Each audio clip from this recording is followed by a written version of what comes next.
নির্বাচনটা করা ছাড়া আর এই যে সংস্কার, এই দায়িত্ব এই সরকার কেন নিতেছে? মানে এই বিকজ এইটা আমাদের ম্যান্ডেট, আমাদের গণ অভ্যুত্থানের ম্যান্ডেট এই একটাই, কি সেটা যে আমাদের শুধুমাত্র যে নির্বাচনের কথা আসছে তা না, এরা আসছে এই জন্য যে বিকজ আমাদের পিছনের ইতিহাসটা খুব খারাপ।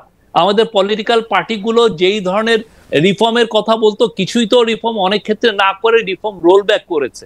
ফলে যেটা হয়েছে যে আমাদের যারা বিপ্লব করলো, যারা গণঅভ্যুত্থানে ছিল, তারা আশাহত হয়েছেন পলিটিক্যাল পার্টিগুলোর কাছে। তার দাঁড়িয়ে তারা আবার ফিউচারেও তারা চিটেড হতে চান না। তারা এমন একটা পলিটিক্যাল সেটেলমেন্ট করতে চান, রাজনৈতিক বন্দোবস্ত করতে চান, যেখানে পলিটিক্যাল পার্টিগুলো অন্তত তাদের যেই ধরেন যে কাজগুলো পিছনে করেছে এটা যাতে না করে। শফিক ভাই, আপনি যা বলতেছেন সেইটা আমি যদি মানে আপনারা বুঝে থাকি, তাহলে ব্যাপারটা হচ্ছে বাংলাদেশের বেশিরভাগ মানুষের মনোনয়ন নিয়ে যারা আসবে তারা এটা বুঝতে পারে না বা তারা এটা করবে না।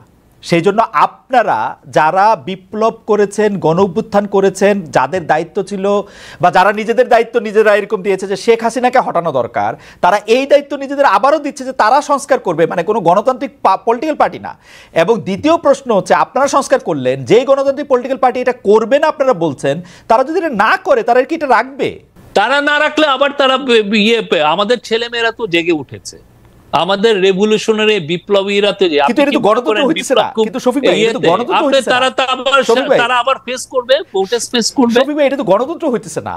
আপনি যাদেরকে তারা এটা কেন গণতন্ত্র? না, এটা গণতন্ত্র হইতেছে না। তো ধরেন যে এখন বিএনপি বা আওয়ামী লীগ এখন বিএনপি এখন ক্ষমতায় আসবে, এখন বিএনপি ক্ষমতায় আসবে, আপনারা বিএনপি কে ট্রাস্ট করতেছেন না যে বিএনপি প্রয়োজনীয় সংস্কারগুলি করবে। আপনারা মনে করছেন এই সংস্কার আপনাদেরই করে যেতে হবে, নাহলে বিএনপি আর করবে না। না, সেই ধরনের একটা ট্রাস্ট ডেফিসিট তো সমাজে তৈরি হয়েছে। এটা তো একটা অমূলক একটা বিষয় না। এই ট্রাস্ট ডেফিসিট তো আমাদের পিছনে। আপনারা 1991 সালে আপনি 90-এর এরশাদকে আমরা আউস্ট করার পরে, এরশাদকে সরিয়ে দেওয়ার পরে যেই পলিটিক্যাল বন্দোবস্ত হলো, সেটা তো আমাদের 100 বছর চলে যাওয়ার কথা, কিন্তু আমরা সেটা হলো না। আমরা এই জায়গাটায় কেন আসলাম, কেন আমার এই স্বৈরাচার একটা তৈরি হইলো? এটা কারণ আমাদের একটা পলিটিক্যাল ফেলিউর ছিল।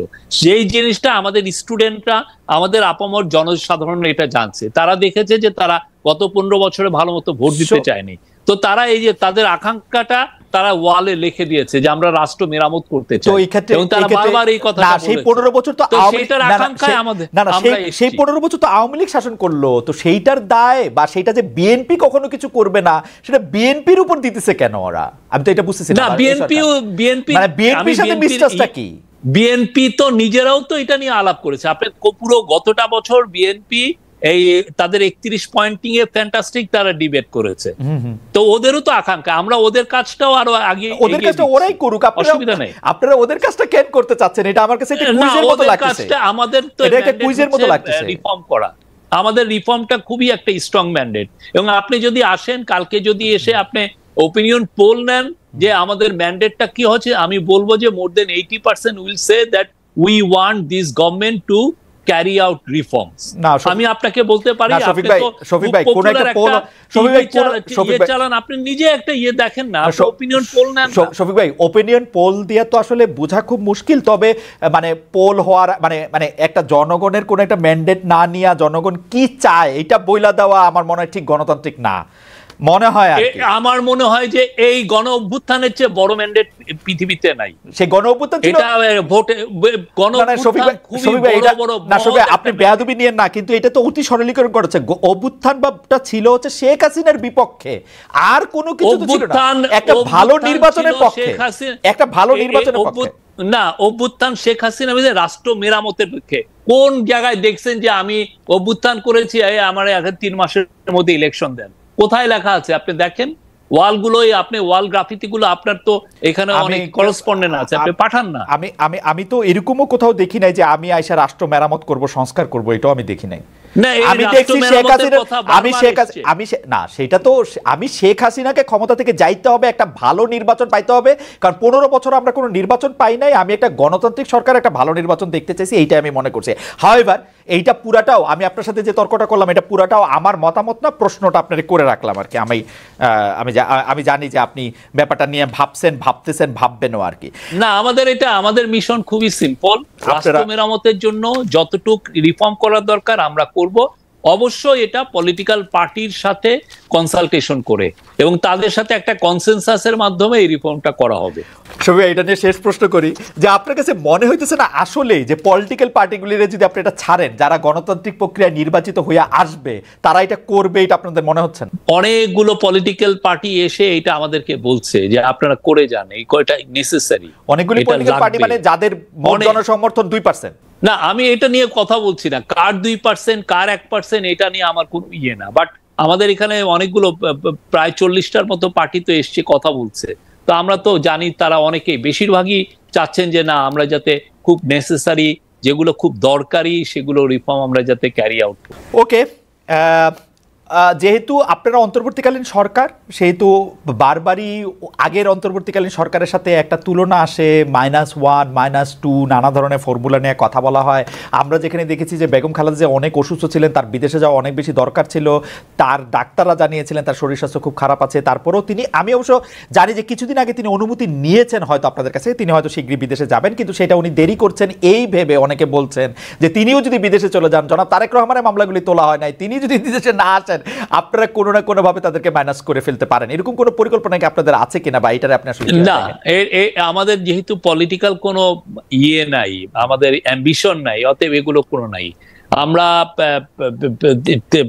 খালেদা জিয়াকে যথেষ্ট সম্মান করি এবং আমাদের মধ্যে কোনো -2 এগুলো কোনো ধরনের কোনো এজেন্ডা নাই। আমাদের একটাই এজেন্ডা, রিফর্ম গুলো ক্যারি আউট করা এবং ভালো একটা ইলেকশন দেওয়া। আচ্ছা, এই সরকারের 100 দিন উপলক্ষে জাতির উদ্দেশ্যে যে ভাষণ দেওয়ার ক্ষেত্রে প্রধান উপদেষ্টা বলেছেন এই সরকারকে ব্যর্থ করার জন্য, অকার্য করার জন্য আমরা বিশাল অর্থে বিশ্বব্যাপী দেশের প্রতিটি স্থানে প্রতিটি জায়গায় এক ধরনের মহাপরিকল্পনা দেখার কথা তিনি বলছেন। বলা হচ্ছে একটা বড় প্রচেষ্টা হচ্ছে বিভেদ সৃষ্টি করা, কিন্তু আমরা কিন্তু দেখতে পাচ্ছি বৈষম্য বিরোধী ছাত্র আন্দোলনের সঙ্গে এই অন্তর্বর্তীকালীন সরকারের একটা দূরত্ব কি সৃষ্টি হচ্ছে? কেউ কেউ বলছেন এই সরকার কি করছেন আমরা দেখতে পাচ্ছি না, উপদেষ্টা হিসেবে কাদের নিয়োগ দিচ্ছেন আমরা দেখতে পাচ্ছি না। কেউ কেউ এইটাও বলছেন যে ছাত্র আন্দোলন থেকে যে উপদেষ্টারা এসছেন তাদের সঙ্গে অন্য উপদেষ্টাদের এক ধরনের এবং দেও সৃষ্টি হয়েছে।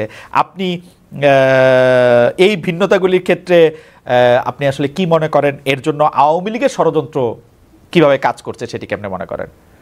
আমি মনে করি যে আমি তো 14টা ক্যাবিনেট মিটিং এ ছিলাম, আমি তো দেখেছি যে তারা খুবই একটা ভালো টিম।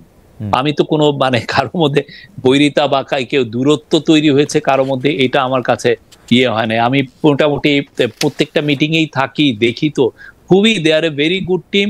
আর সত্যিকার অর্থে কিছু কিছু ক্রিটিসিজম খুবই হেলদি। আমরা চাই যে সমস্ত বাংলাদেশের যারা আমাদের যদি দুর্বলতা থাকে, আমরা যদি মিস্টেক করি, সেটা বৈষম্য বিরোধী ছাত্ররাই হোক আর পলিটিক্যাল পার্টি হোক, তারা আমাদেরকে ক্রিটিসাইজ করুক, তাহলে আমরা বুঝবো যে আমরা ঠিক করছি নাকি বেঠিক করছি। আর এটার মানে এই না যে সে আমার থেকে দূরে চলে গেল, কারোর সাথে আমাদের দূরত্ব নেই। আমরা মনে করি পলিটিক্যাল পার্টি বা বৈষম্য বিরোধী ছাত্র আন্দোলন সবই আমাদের অংশীজন, এটা নিয়ে আমাদের কোনো ধরনের কোনো দূরত্ব নাই। আমরা খুবই রাইট অন ট্র্যাক আছি এবং আমি মনে করি যে আমরা আমাদের লক্ষ্যে খুব স্থির আছি।